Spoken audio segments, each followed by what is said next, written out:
Bonjour à tous. Après avoir été occulté pendant des décennies, on constate qu'à nouveau, une certaine culture de la mort voit le jour dans nos sociétés occidentales.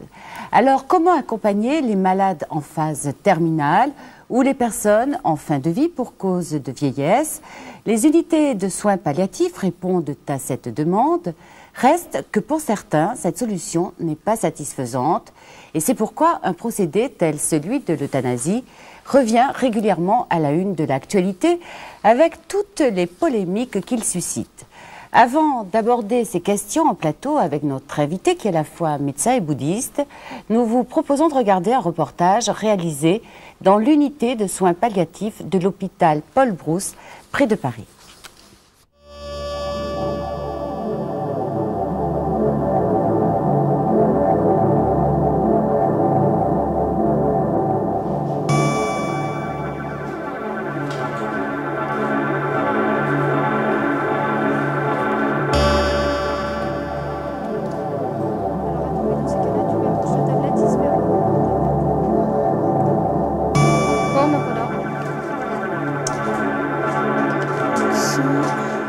Donc on va peut-être passer voir Monsieur Selve, s'il est prêt, parce que comme Madame Ménétrier est fatiguée, donc on commence par lui. Voilà. Nous voilà, Monsieur Selve. J'ai fait une petite conversation parce que sa belle-sœur est une Allemande. Ah, d'accord. Voilà, on a fait un petit peu converser et tout. Je vais vous laisser, comme ça les infirmières peuvent faire leur travail, d'accord? Est-ce que vous souhaitez prendre un bain? Est-ce que ça vous tenterait éventuellement? Ou une douche? Ouais. Une douche peut-être. Eh bien, on va faire comme ça. Qu'est-ce que vous pensez de ce service? Oui, ils sont vraiment sympas. Oui. Oui, je pense que les médecins, infirmières répondent bien.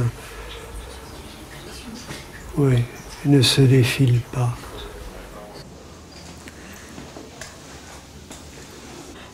Les soins palliatifs sont des soins qui sont réservés à des patients arrivés à un stade avancé de leur maladie et cette maladie n'étant pas guérissable. Non seulement il sera très important de faire en sorte que le patient ne soit pas douloureux ou le moins possible douloureux, mais ça sera aussi être dans la capacité d'entendre toutes les demandes du patient, les capacités d'entendre aussi bien une demande de l'ordre du physique, mais aussi du psychologique, du social, du spirituel. Donc c'est vraiment très très ouvert à la demande du patient. Qu'est-ce que je peux faire de ma vie maintenant que j'ai moins mal? Et sachant que, même si le malade ne le sait pas, mais sachant que je ne vais pas guérir. Je pense que c'est bon après.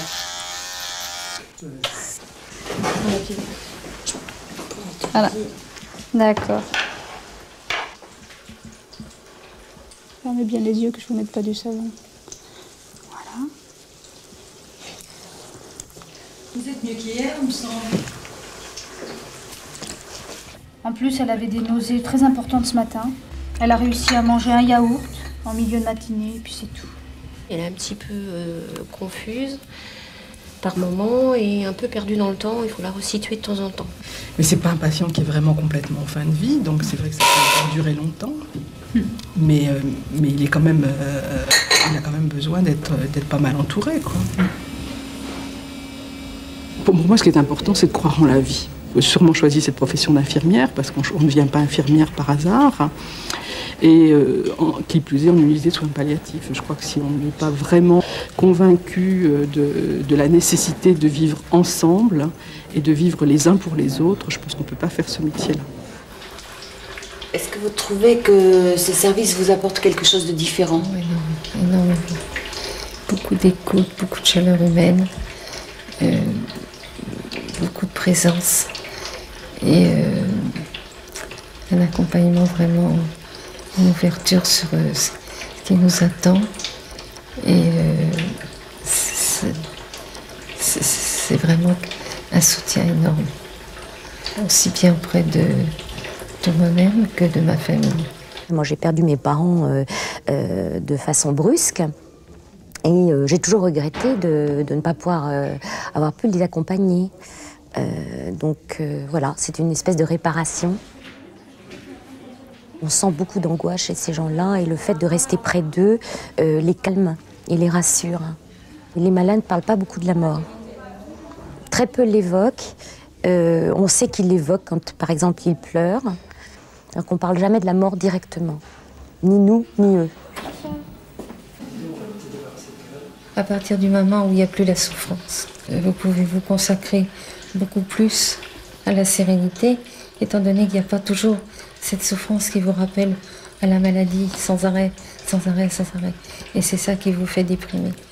Alors qu'une fois que vous n'avez plus la souffrance, vous pouvez tranquillement réfléchir et analyser la situation et penser, quoi, et avoir l'esprit libre de penser ce à quoi vous avez envie de penser, et notamment à Dieu, évidemment, sur la fin.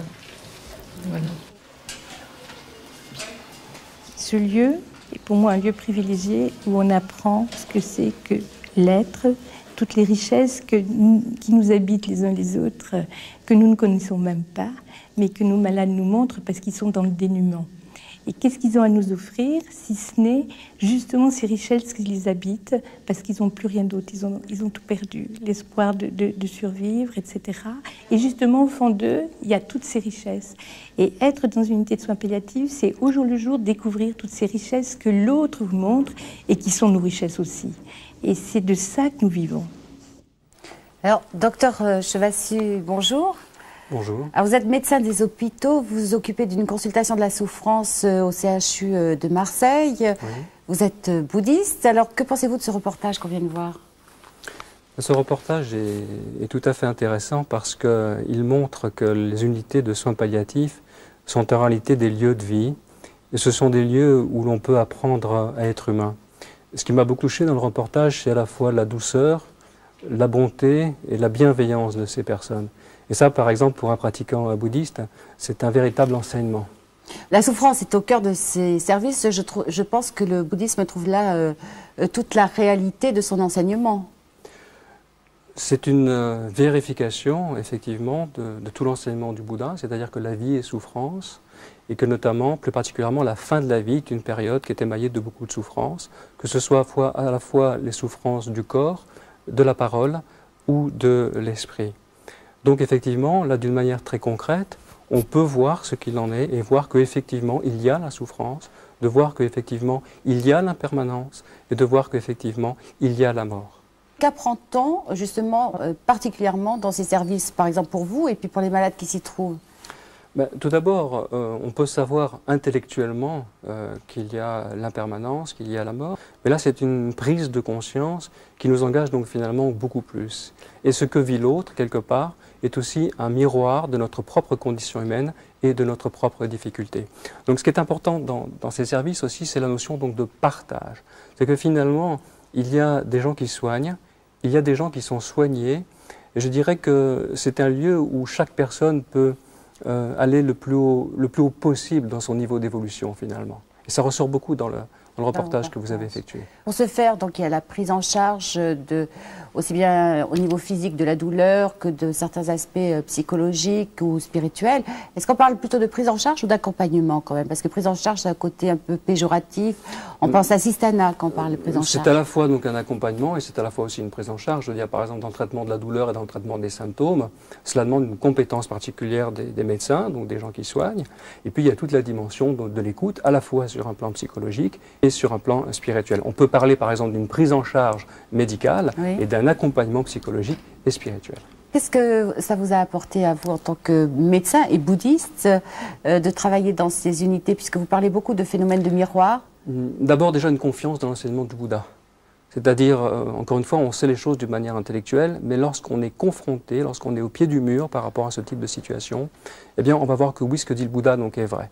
Sur la base de cette confiance, eh bien, on peut développer une grande énergie dans sa pratique spirituelle.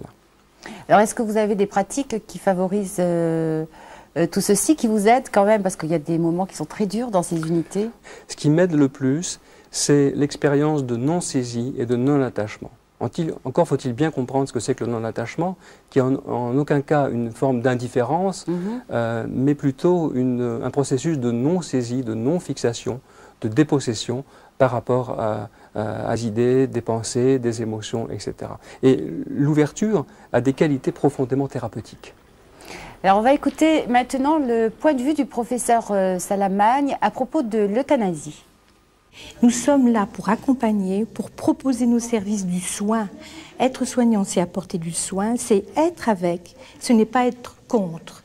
Et pour moi, il y a une dissociation totale entre cette possibilité d'être dans le confort, dans la réception d'une demande et d'être dans la solution définitive. Alors là, on parle de l'euthanasie active, ce qui est encore différent de l'euthanasie passive. Peut-être que vous pouvez faire justement cette différence. L'euthanasie passive consiste à ne pas s'acharner sur le malade et à le laisser mourir. Et l'euthanasie active est quelque chose qui, par définition, est beaucoup plus actif et qui consisterait finalement à faire mourir le malade d'une manière un peu plus volontariste, si je puis m'exprimer ainsi. Est-ce qu'il y a plus de demandes d'euthanasie actuellement qu'il y a, par exemple, quelques années, quelques dizaines d'années? Disons que les gens en parlent beaucoup. Oui, effectivement, il y a un peu une médiatisation de ce sujet. Simplement, ce que je voudrais dire quand même, c'est que la plupart des demandes d'euthanasie ont tendance à diminuer dès qu'on aborde la problématique de la douleur physique, des symptômes et quand on accompagne psychologiquement et spirituellement ces malades. Ça, je pense qu'il faut le dire. Oui, c'est important, puisque c'est souvent des demandes qui sont faites dans des cas de souffrance terribles. Oui, d'une part, et aussi une des causes des demandes d'euthanasie est parfois aussi l'acharnement thérapeutique. Donc là, on va voir que la sagesse, justement, la sagesse de l'équipe médicale, c'est pas toujours facile, hein, mais que la sagesse est très très importante. Oui, parce qu'on parle souvent d'abus quand même au niveau de l'acharnement thérapeutique. Est-ce qu'il n'y a pas un moment où il faut lâcher prise par rapport à l'acharnement thérapeutique? Mais c'est toujours un problème extrêmement délicat. Et à ce moment-là, qu'est-ce qui peut nous aider d'un point de vue bouddhiste? Qu'est-ce qui pourrait nous aider? C'est justement l'expérience de la méditation, l'expérience de l'ouverture, où au sein même de cette ouverture apparaît une plus grande lucidité et une plus grande clarté dans nos décisions.